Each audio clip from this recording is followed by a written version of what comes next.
Hello, and thanks for tuning in. My name is Kevin Dumas. I am your town manager here in Mansfield, and I'm so happy to be starting off with a new show, and it's bringing government to you, your government here in Mansfield, and an opportunity for you to be able to see some of the people that are your town employees and what they're doing for you here in the great town of Mansfield. So thanks for tuning in, and our first guest today is our police chief, Ron Sellon. Chief, thanks for joining us today. Thank you. Thanks for having me. It's really a joy to be able to work with you in this capacity. I know that I knew you for being just a surrounding chief, and certainly when I was with Chief Hegney in Attleboro, having the chance to be able to get to know you professionally in your role here in Mansfield, and now having the opportunity to work really close with you on all the things that are going on with your department and all departments here in town, and it's actually it's a really pleasure, so I'm happy to be here with you. Yeah, it's a great opportunity right now. We've got a lot of stuff going on. For sure. So I think it's important, when people get to know each other, a little bit about me and some things about you as well. It's nice to know how you started originally with the town of Mansfield and how you progressed through the ranks and being fortunate enough now to be our chief.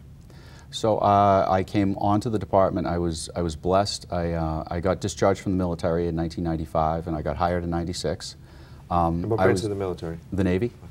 And I was lucky enough that I was 21 years old, so I was the youngest one in my academy class. I was hired in '96. I worked the 4 to 12 shift for 4 years. Then I progressed. I went into work in the schools from 2000 to 2003, and that was really, it was a wonderful learning environment. It was a wonderful period of growth in my career. Because I like to say that one of the best compliments I ever received was from then Vice Principal, now Principal, Pete Regan, when he said that I came into the schools as a police officer, but I left as an educator. And there was a lot that went into that. It was a lot of fun. I met some great people and built a lot of really good relationships along the way. From there, I went back to working shift. I was promoted to sergeant in 2007, and I was promoted to detective sergeant in 2011, and police chief in 2013. It goes by fast, doesn't it? It really, really does. Yeah.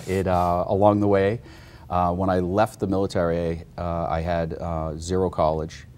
So I decided very quickly that I was going to go back to school. I got my bachelor's degree, I got my master's degree, then I got my law degree.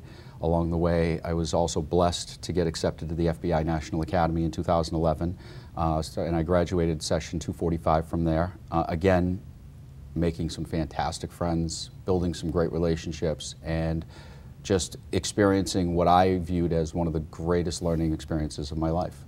Wow.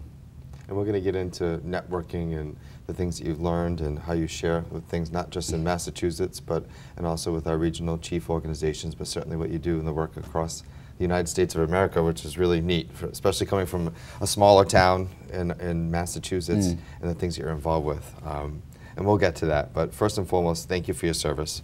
I think it's important to always recognize those men and women who give of themselves to be able to serve in our armed forces, so thank you very much for that. I appreciate it. Was it always something that you had in mind that you wanted to be chief? Was it something that kind of came as you progressed along through the ranks and continued on with your education? It's kind of funny that you should mention Kyle Hegney, because it was very early on. Kyle and I both had a very similar experience. I took a promotional exam very early in my career, just like he did very early in his career, and we both topped a very high-level position exam that there wasn't an opening for at the time, but it very quickly, it created sort of this, we recognized very quickly that we were sort of kindred spirits in the regards that we both had similar goals we both aspired to get promoted, and we both aspired to get promoted because of the fact that we both had very similar criticisms of the profession as a whole, and the analogy that we always used was, if you want to change things, the best way to change things is just keep getting promoted until you get to a position where you can affect positive change and then affect positive change at that point. So I think that it was always my goal to get myself into a position where I could affect and change the things that I felt were I don't want to say broken, but not working the way that they should, or working the way that they could have. You know, another example that I use a lot is in 1998.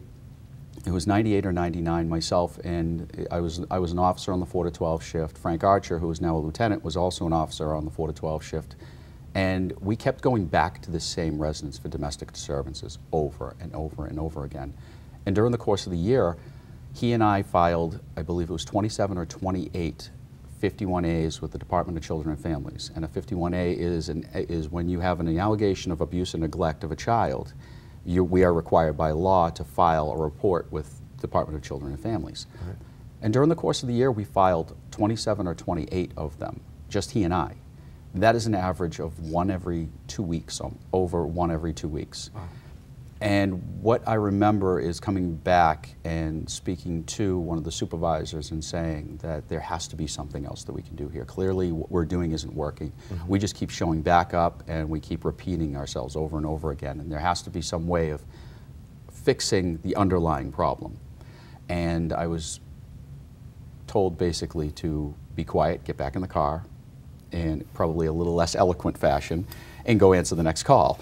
And I remember thinking, there's got to be a better way. There has got to be a better way to deliver services and to solve these problems, as opposed to constantly, like a hamster on a wheel, just spinning. We were busy. I don't know if we were effective. And I think that was really one of the major things. So, in getting back to, that was something that Kyle also recognized very early on in his career. And the two of us had many a conversation at his kitchen table, at mine, in various locations over, you know, what is the better way? How does building the better mousetrap look? How does a police department that is effective look in its application? And it had a tremendous impact on the trajectory of both of our careers at this stage. And I think that's a perfect segue into your philosophy and the things that you've brought since 2013 now as our chief here in Mansfield, the things that you bring to the table and the things how you can effectuate change in a positive way. And if you want to talk a little bit about the things that you're doing with our officers here in town and through your leadership staff, because I think that the things that you're doing here and the way in which you're doing them, I think makes an incredible difference. With those 51As and how you're working with people and working with families and issues, and the work that you're doing in our schools and the relationships that you have built, very solid ones, not just with the fire department but with the superintendent of schools as well.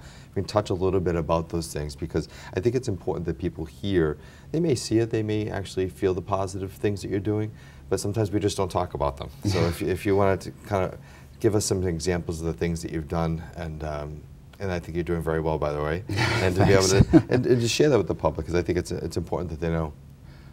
So when I took this job initially, at my swearing-in ceremony, I promised people that the phrase "that's not our job" would be extinguished from our lexicon.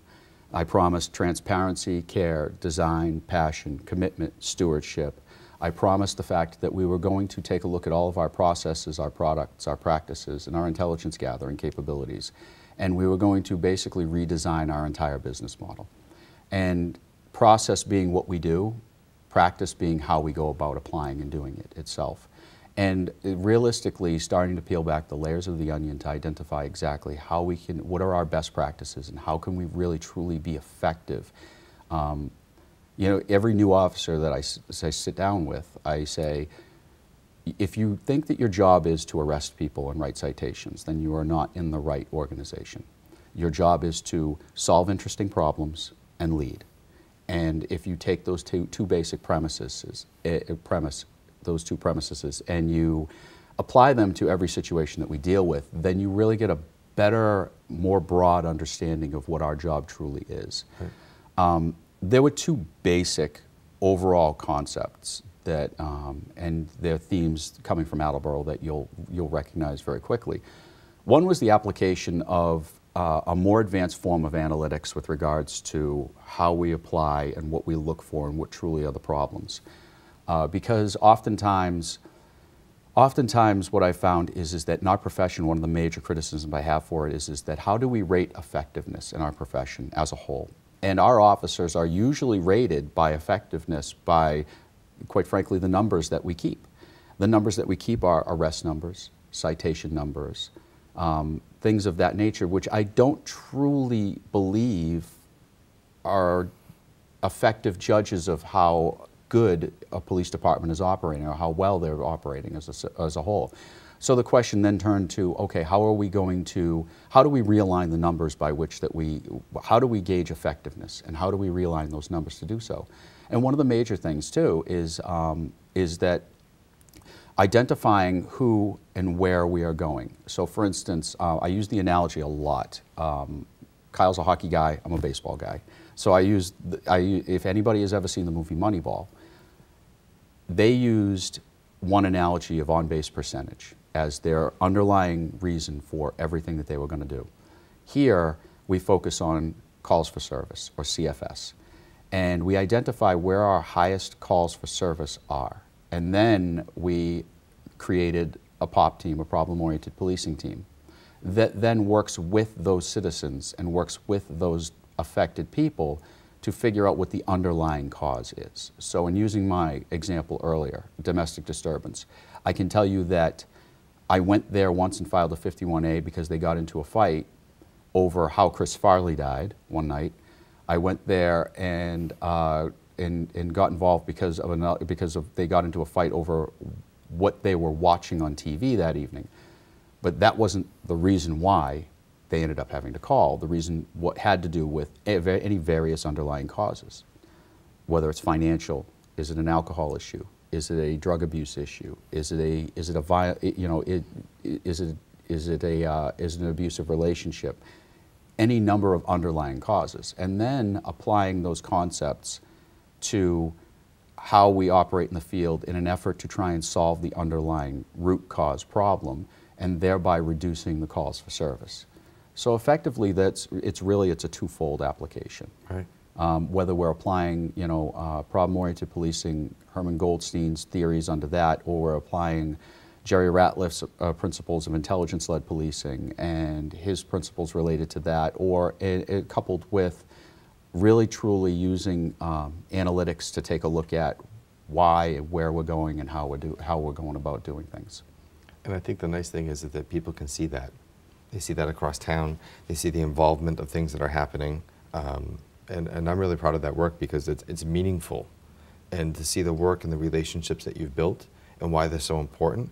And I think a lot of that also comes from the fact that you're a regional leader with other chiefs who really are practicing 21st century policing. Policing across the country, as you certainly well know, is very challenging with things that have happened across our nation. Luckily, we haven't had those issues here in Massachusetts, and I think that it's people like you being the leader that you are and practicing the good things that we should be doing as policing. I know that you reach out a ton to the public, which is fantastic, and reaching out and wanting people to give you feedback, and that you're active in that. And I think that that's very important as it relates to being modern, being up to speed on the latest things that are happening and trends. So if you want to talk a little bit about your associations that you belong to, because I think you bring a lot of that to the table, which also has a positive benefit on your department too. Okay. A couple of the associations that I'm involved in. Mansfield is one of 40+ cities and towns that belong to the Metropolitan Law Enforcement Council. And MetroLEC, as we call it, is a regional mutual aid facilitator. It is effectively a way of delivering a level of service that we wouldn't be able to otherwise. For instance, we saw an incident in Marshfield 2 days ago where Chief Tavares had to call for SWAT elements and crisis negotiators and things like that to help and deal with an incident that was evolving in his community. Right. Without MetroLEC, we couldn't do something along that lines because Mansfield can't support a team of crisis negotiators or a team of critical incident stress debriefing team, which is we also have through Metro, or a SWAT team element because we're just not large enough. We couldn't supply it, but we can supply 1 or 2 people to each unit. And by doing so, we increase the capabilities of the organization as a whole. Absolutely. In Mansfield, as an example, we have seen two summers ago, we saw 2 incidents in particular where we had a suspected, an armed barricaded individual, where we were able to, thankfully, with the help of the resources that we get through Metrolec, we were able to de-escalate the situation, and we were able to safely remove that individual and get them the help that they need, the services that they need, as opposed to the potentially violent and deadly endings that a lot of these situations that we see nationally are occurring. Metro, I'm very proud of our association with Metrolec. I was recently elected vice president of Metro, first vice president of Metrolec, which is... Congratulations, I didn't know that. Yes, wow. Thank you. Yeah, that was this past November at the meeting. It's an honor to be acknowledged by your peers and to have that responsibility, that they recognize that you're capable of handling that responsibility. So I received that honor. I'm also one of the control chiefs for the SWAT element as well. So that is, it's also of critical importance. One of the other associations that I'm involved in is the International Association of Chiefs of Police. I was honored to be appointed to the Leadership Policy Council, and in particular the Human and Civil Rights Committee of IACP. And in doing so, I'm one of approximately 25 to 30 police chiefs who... From across the country? From across the country, yes. Right. So that participate in sessions that we design. For instance, right now, what we're doing right now is working on the improving the response to hate crimes initiatives in the country. So we have met back in September was the first session. We have met 4 times with organizations like the Lawyers Committee for Civil Rights Under Law, the Anti-Defamation League, and other organizations and advocacy groups to effectively really understand why there is an underreporting of hate crimes in this country and figure out exactly what the root cause of that is, and then also fashion a response by IACP that we can put out to police departments across the entire country on more effectively responding to and reporting hate crimes and being able to tackle those issues locally. And it's, I'm very proud of the work that we're doing there. It's making an impact.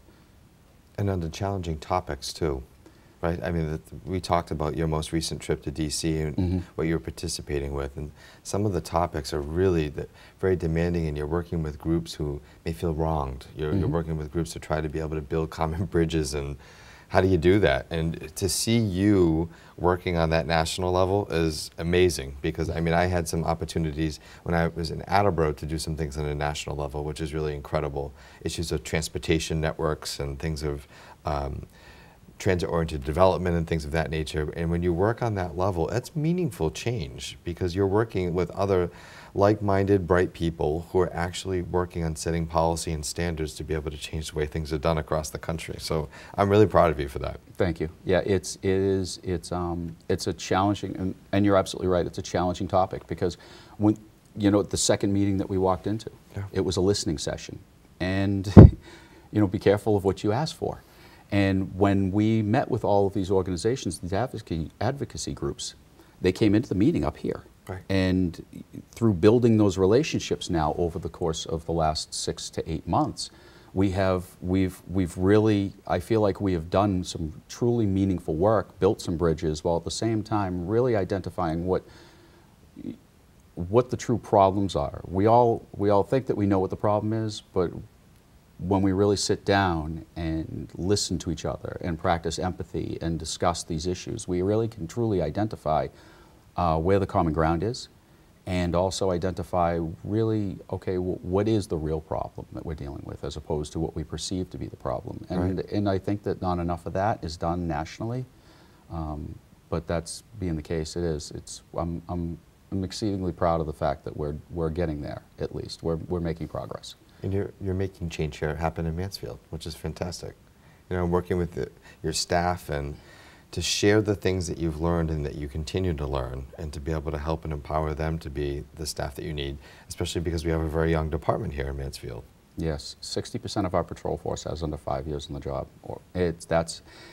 And that is a challenge because, you know, it is both a benefit and a burden. Right. It is, you have to train people, you have to bring them along, but at the same time, they're impressionable and they haven't gotten bad habits yet. And you can establish patterns and practices that you want. So Right. for instance, you know, we discussed earlier the schools. You know, right now in the aftermath of the Parkland shooting, you know, we have been conducting. Travesty. It is. We have been conducting active shooter training all week long. Right. But that was pre-planned already. A lot of the topics that we have heard about that communities have concern over, the Superintendent Teresa Murphy, who is wonderful to work with, and Neil Boldrigini and I have been talking about. And before Teresa, Zeph Gianetti, who was the superintendent, he was a breath of fresh air. And allowing us the opportunity to give a voice and to work on the problems that we saw with regards to maintaining school security and safety of children. And you know, there's a lot of things that we've been able to accomplish. You know, simple things like conducting the daily random walkthroughs of the schools. You know, you never know where one of the officers is going to be, but if there is a crowd of children, we make sure to assign somebody from shift to do a daily walkthrough, random walkthrough of that location. So there are things that we can learn, there are things that we can study, and there are things that we can adopt into our practices that can make us more effective. You know, certainly the other day when I was with you and you were doing some of the training, because you had 3 days this week, right? It was Yes. Monday, Wednesday, Thursday, I think. Mm-hmm. And just to be present and to see something like that, you know, that we're being prepared in the case of an emergency like that, but also realizing the fact that if you're not in the building every day and you don't know the building, the layout, where classes are held, what's going on in the schools, you know, you're truly at a disadvantage if you're not familiar with the facility inside and out. So it's good to be able to have your staff doing things like that, because in the event where you have to respond in an emergency, you're prepared, right? It is. Familiarization is key. I like to say that repetition breeds familiarity, familiarity breeds success. And I think that the other thing that's very different and unique is to see that partnership that you have with the fire chief, and to see his staff side by side with your staff this week was also extremely impressive. Usually you only see that from one aspect of police, but to see in Mansfield that's happening with police and fire together in conjunction with the schools, which is really impressive. Yeah, we take a lot of pride in how close the relationship is between the two agencies. We like to think of ourselves as two halves of the whole, Right. because every single call for service that we go on, they provide support to us. We go on the exact same calls we always have.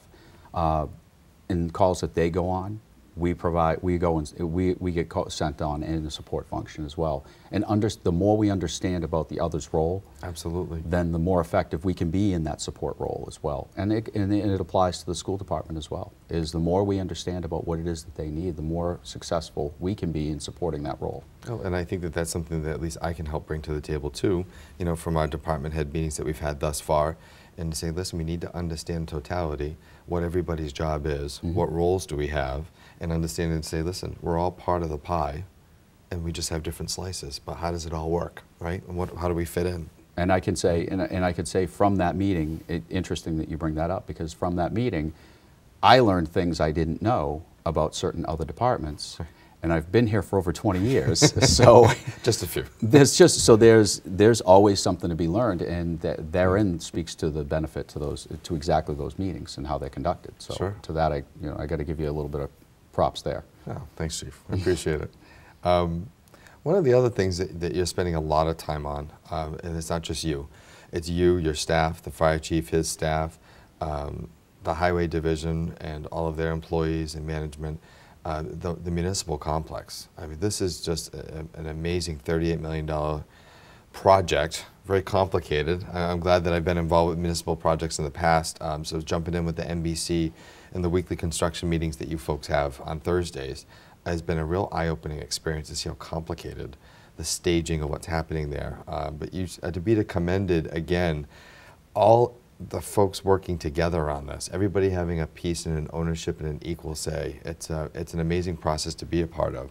But now that DPW is open and their operations are going, now the old one's been demolished and cleaning up that site, and then they're going to be starting the work for your complex. So if you want to talk about where we're looking at in the next several months, what we think is happening there, and to be able to look for where hopefully we'll be moving in June 2019.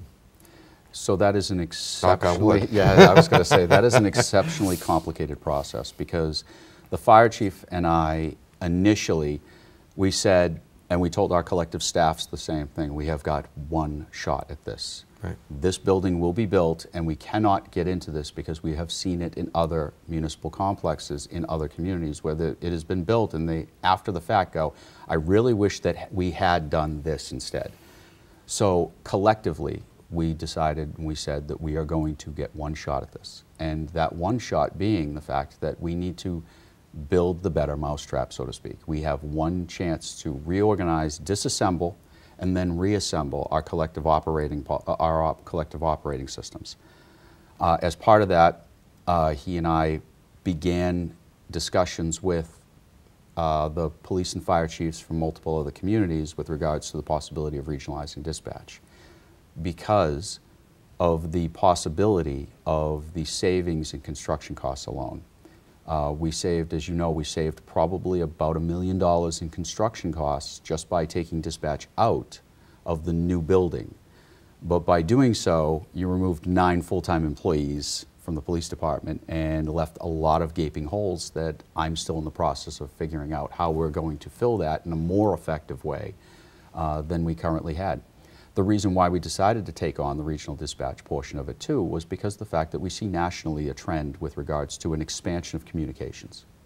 And that expansion of communications is leading us into the direction, the fact that our current capabilities are not up to par with what we see coming over the horizon. And by doing that, by regionalizing, then we have a larger organization. However, we also have a reduced capita of exposure financially per each community, but it does take a tremendous amount of cooperation, coordination. It takes a tremendous amount of work, because I can tell you that Neil and I have spent, we both, like I said earlier, we both found ourselves in the same restaurant last night, and we didn't intend to, and we both looked at each other like, no, we spent enough time together today. But we have spent countless hours we've spent countless hours examining the topic and identifying, okay, how is it exactly, can we disassemble the pieces and reassemble them in a way that is more effective, but also is in the best dollar ratio for delivery of services. And Exactly. it's been time consuming, and it has been challenging, but it's also been an incredibly rewarding experience. Because in order to do so, in order to go about through this process, he and I examined every single regional communications center and the process that they went through in advance, and basically re-engineered the process ourselves. And it was an interesting way of looking at things, because we identified what we felt were going to be flaws in the Essex County rec, which actually, if you read the newspapers today, those flaws that we identified 3 years ago are unfortunately coming to fruition now. Right. Other flaws in the implementation of the Rutland Regional Communications Center. The Hingham one, which is generally looked at as a success today, went through some significant growing pains in the early stages. So there are a lot of engineering issues that we're dealing with right now. But it's been, with the municipal complex and how it relates to it, and how we can, again, do a better job and be more effective in how we do so, while at the same time doing our best to save the taxpayers as much money. I can tell you that both he and I have talked about the fact that it would have been much easier to just keep dispatch the way it was and put it in there. But both he and I looked at each other and said, A, we can save $1 million by taking that room out of there. B, we really have the opportunity to create something, to build something that better serves people. And the analogy that I use is the day that our youngest son split his head open in another community, and it took 11 minutes for that call from the cell phone 911 call to go to the state police, from the state police to go to the police department, from the police department to the fire department, and then and then the ambulances get dispatched from there. And I thought, there's got to be a better way to go about doing this. And now, once we implement a regional communication center, they will be, at some point, they will be capable in the next few years of taking that cell phone call, so that in that exact same scenario, that 911 call goes directly to the communication center, which then immediately dispatches fire service. Exactly. And you know, you gauge success by the elimination of the number of transfers that you end up having to do. So, not to get long-winded there, but basically that's, yeah, in a nutshell, that's one of the major issues that we're tackling right now. And it's interesting because I have a role in that. I'm working with Foxborough and Easton and Norton, and it's also great to work with those chiefs as well, and of course working with the two of you on that project. And yeah, I think almost 1.8 million it cost in reduction in cost of the new municipal complex, which is fantastic in order to save all those dollars. So that was a huge cost savings. But also the fact on top, even that great benefit, looking at the thought that went into every aspect of the functional use space, the thought that went into the design. You know, certainly it's going to be an energy efficient building, but the use of space, shared space, that really went into a greater overhaul of how you look at your transactions and how you can better be able to use a facility together versus two standalone facilities that certainly don't fit the needs as policing has changed and firefighting capacities have changed since they built the building for you on West Street. That was the old town hall. And then, of course, with the chief's old facility downtown on North Main Street, it's going to be completely different when we move into this new building. And to that, I got to give the credit to that needs to go to both Neil and I's staff, because we engaged the employees, and these are their workspaces, and we reverse engineered each workspace to look at it and say, how can we cut out steps of redundancy and implement a more effective way of doing the job as a whole. So for instance, the cell block is a perfect example. And I told the architects from day one that I am going to be a terrible pain in the butt about this because the cell block, let's face it, is our area of highest liability. And there needs to be a more systematic way of processing when we do have to take somebody into custody, processing them safely in a contained atmosphere and being able to do so safely for both them and for the officers as well. And under the current circumstances, the police department does have its challenges in the cell block as it constitutes right now that we have, I'm very proud to say, in the new design eliminates that. Exactly. The security and the safety. We talked about, I think, at the last NBC meeting, the Municipal Building Commission, and we were talking about the fact that you said want to make sure the security measures were still intact as originally with the cameras and security systems. And that's one of my primary concerns with regards to that, is because, you know, one of the other major things that we were able to through the design of the building is the community room, where parents' advisory councils, whether it be MISA, whether it be QMS PAC, so on and so forth, and other community groups that have challenges with meeting spaces can have the opportunity now to meet there. And at the same time, it gives us the opportunity too to interact with them and engage with them and build those relationships too a little bit stronger. So there presents other opportunities too. Absolutely. And you know, first and foremost on that topic, I think it's important, I didn't recognize yet, are the voters of the town who made this possibility a reality. And you know, this was a debt exclusion for $38 million, and we certainly understand and appreciate the fact that taxpayer dollars, in addition to what was normally charged, are allocated to this project. And you and the chief and a lot of other people were instrumental in being able to go and explain to different groups, listen, this is why we really need this. We wouldn't be asking you for something if we really don't need it. And here's the importance of this facility, why we need it, and why it needs to happen now is a greater need for the entire town. So I think it's great when you mention the community space, because that's an added benefit to something that we don't have. Even when we had a department head meeting, we were meeting over at JJ in order to be able to, we just don't have the open meeting space in our municipal building. So it's that's an extra community benefit that comes a part of this as well. Yeah, it's you know, and again, to reiterate that point is that it was a community-wide decision, and I'm grateful to the community for making the decision that it made. However, both Neil and I have openly acknowledged on multiple occasions the fact that we have a obligation to our neighbors now to make sure that we do this and do this right the first time. That's right. And do not waste their tax dollars as a result of it. And it's a humbling experience to be given that responsibility. Absolutely. We're all very fortunate to do that, right? It's amazing. I just can't believe it's already been almost 2 months that I've been with you so far. It seems like 2 years. It goes by really fast.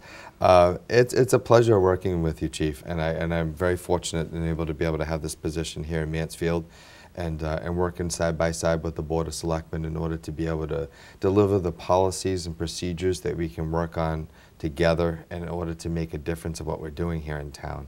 And it's really a joy to be able to be here with you in this capacity, and I look forward to the years to come. Thank you. Absolutely. Thank you. And to the public, I want to thank you for tuning in. This is just the first show from your town manager coming to you, but hopefully you learned a little bit about something that we're working on, some things that are going on here in town, and get to know more a little bit about Chief Sellon and the things that he's done in the past and he'll continue to do, and the things we're going to work on for you in the future. And please, I'm a big proponent of public access. So, we encourage people to be able to come down and use the studio. I'll do regular programming. I ask you to be involved. Come on down and be able to do a show yourself. It's a special gift or special talent that you want to share with the community. It's great to do. But this will be my part in order to be able to engage members of our staff to talk about the great things that we're doing here in Mansfield. And I really appreciate you tuning in, and I look forward to catching you next time. Thanks so much.